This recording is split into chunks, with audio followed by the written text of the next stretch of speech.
got so much motherfucking design on right now. Break it down, bring it back, make it clap. I got 3 old thoughts, new guap, where that dick. Bitches on my line, and you know they come strapped. Assalamualaikum warahmatullahi wabarakatuh. Halo teman-teman, kembali lagi dengan saya Lucy Dwi Lestari dengan NPM A1J022025. Baiklah teman-teman, di sini saya akan menyampaikan materi bab 2, yaitu tentang tugas dan tanggung jawab manajemen pendidikan guna memenuhi tugas mata kuliah manajemen pendidikan dengan dosen pengampu Bapak Dr. Muhammad Kristiawan MPD. Baiklah, langsung saja ya kita bahas yang pertama, yaitu adalah konsep dasar kepala sekolah. Oke, sebelumnya kalian tahu nggak sih apa itu kepala sekolah? Yuk langsung saja kita bahas. Secara etimologi, kepala sekolah adalah guru yang memimpin sekolah. Kata kepala sekolah berasal dari 2 kata, yaitu kepala dan sekolah. Kata kepala dapat diartikan sebagai ketua atau pemimpin dalam suatu organisasi, sedangkan sekolah adalah suatu lembaga di mana tempat terjadinya penerimaan dan pemberian penjelasan. Baiklah, selanjutnya ada hal-hal yang mempengaruhi kepemimpinan kepala sekolah menurut Depdiknas antara lain yaitu sebagai berikut. Yang pertama ialah kepribadian yang kuat. Yang kedua, memahami tujuan pendidikan dengan baik. Yang ketiga, memiliki pengetahuan yang luas tentang bidang tugasnya maupun bidang lain. Yang keempat, memiliki keterampilan yang profesional. Baik, selanjutnya di sini ada syarat-syarat menjadi kepala sekolah. Nah, di sini kita harus tahu nih, apa saja sih syarat-syarat untuk menjadi seorang kepala sekolah? Yuk langsung saja kita bahas.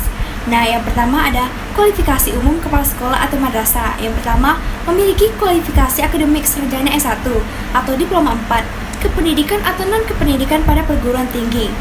Nah, yang kedua, pada waktu diangkat menjadi kepala sekolah, berusia setinggi-tingginya 56 tahun. Yang ketiga, memiliki pengalaman mengajar sekurang-kurangnya 5 tahun.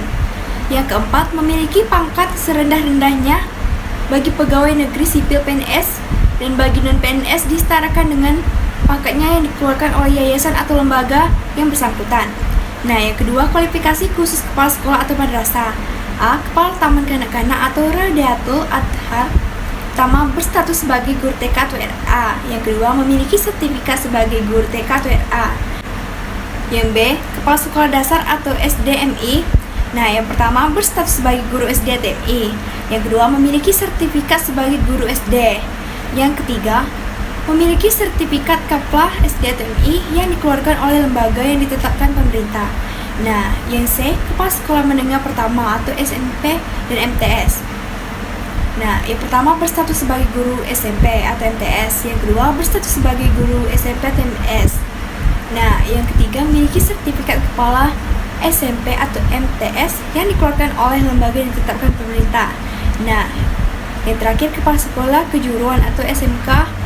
Nah, yang pertama berstatus sebagai guru SMK, yang kedua berstatus sebagai guru SMK, yang ketiga memiliki sertifikat kepala sekolah SMK yang dikeluarkan oleh lembaga yang ditetapkan pemerintah. Selanjutnya ada ciri-ciri kepala sekolah efektif. Nah, ciri-ciri kepala sekolah efektif menurut Kruse Ridlow adalah sebagai berikut. Yang pertama, memiliki visi yang kuat tentang masa depan sekolahnya, dan ia mendorong semua staf untuk mewujudkan visi tersebut. Yang kedua, memiliki harapan tinggi terhadap prestasi siswa dan kinerja staf. Yang ketiga, tekun mengamati para guru di sekolah dan memberikan umpan balik yang positif dan konstruktif dalam rangka memecahkan masalah dan memperbaiki pembelajaran. Yang keempat, mendorong pemanfaatan waktu secara efisien dan merancang langkah-langkah untuk meminimalisir kekacauan. Yang kelima, mampu memanfaatkan sumber-sumber material dan personil secara kreatif. Dan terakhir, memantau prestasi siswa secara individu dan kolektif serta memanfaatkan informasi untuk mengarahkan perencanaan instruktural. Baiklah, selanjutnya ada tugas dan tanggung jawab kepala sekolah. Nah, tugas dan tanggung jawab kepala sekolah dapat digolongkan kepada 2 bidang antara lain yaitu sebagai berikut. Yang pertama, tugas kepala sekolah dalam bidang administrasi dapat digolongkan menjadi 6 bagian sebagai berikut. Yang pertama, pengelolaan pengajaran merupakan dasar kegiatan dalam melaksanakan tugas pokok. Yang kedua, pengelolaan pengawaian, yaitu penyelenggaraan urusan-urusan yang berhubungan dengan penyeleksian, pengangkatan, kenaikan pangkat, cuti, perpindahan, dan perhentian anggota staf sekolah. Yang ketiga, pengelolaan kemuritan. Yang keempat, pengelolaan gedung dan halaman. Yang kelima, ada pengelolaan keuangan. Dan yang terakhir ada pengelolaan hubungan sekolah dan masyarakat. Selanjutnya, yang kedua, tugas kepala sekolah dalam bidang supervisi. Dalam bidang supervisi ini ada terbagi menjadi 3, yaitu membimbing guru agar mereka dapat memahami secara jelas tujuan pendidikan pengajaran yang hendak dicapai. Yang kedua, membimbing guru agar mereka dapat memahami lebih jelas tentang persoalan-persoalan dan kebutuhan murid. Dan yang terakhir, menyeleksi dan memberikan tugas-tugas yang paling cocok bagi setiap guru sesuai dengan minat, memberikan penilaian terhadap prestasi kerja sekolah berdasarkan standar-standar sejauh mana tujuan sekolah itu dicapai. Selanjutnya kita akan membahas tentang fungsi kepala sekolah sebagai manajer. Baiklah, langsung saja ya. Standar mengemukakan ada 8 fungsi kepala sekolah sebagai seorang manajer, yaitu yang pertama ada bekerja dan dengan melalui orang lain. Yang kedua, dengan waktu dan sumber yang terbatas mampu menghadapi berbagai persoalan. Yang ketiga, bertanggung jawab dan mampu mempertanggungjawabkan. Yang keempat, berpikir secara realistik dan konseptual. Yang kelima, sebagai juru penengah. Dan yang keenam adalah seorang politis. Dan yang ketujuh adalah seorang diplomat. Dan yang terakhir, mengambil keputusan yang sulit. Baiklah, selanjutnya kita akan membahas tentang peran kepala sekolah. Nah, secara garis besar pemimpinan pendidikan memiliki 3 peran utama, yaitu sebagai berikut. Yang pertama ada peran pemimpinan kepala sekolah. Nah, kepala sekolah merupakan kunci dalam membentuk kultur sekolah.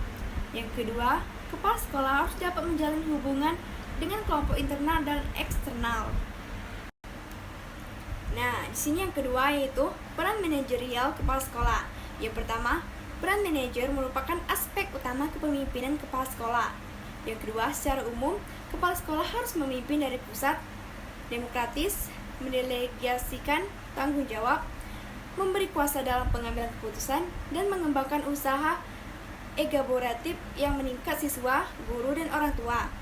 Yang ketiga, kepemimpinan untuk kepala sekolah, yaitu yang pertama, kepemimpinan struktural. Yang kedua, kepemimpinan fasilitatif. Yang ketiga, kepemimpinan yang mendukung. Yang keempat, kepemimpinan partisipatif.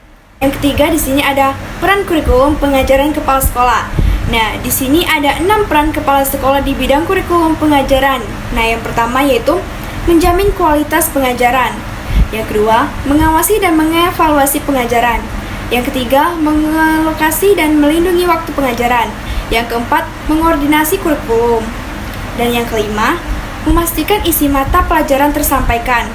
Dan yang terakhir, monitoring kemajuan siswa. Nah, 6 peran tersebut menggambarkan satu contoh kepala sekolah yang efektif. Nah teman-teman, mungkin cukup sekian yang bisa saya sampaikan kepada teman-teman. Apabila ada salah kata, saya mohon maaf ya. Dan kepada Allah saya mohon ampun. Nah, jangan lupa ya teman-teman, tunggu video saya yang materi ketiga dan selanjutnya ya. Dan jangan lupa di like dan subscribe ya. Dadah teman-teman. Wassalamualaikum warahmatullahi wabarakatuh.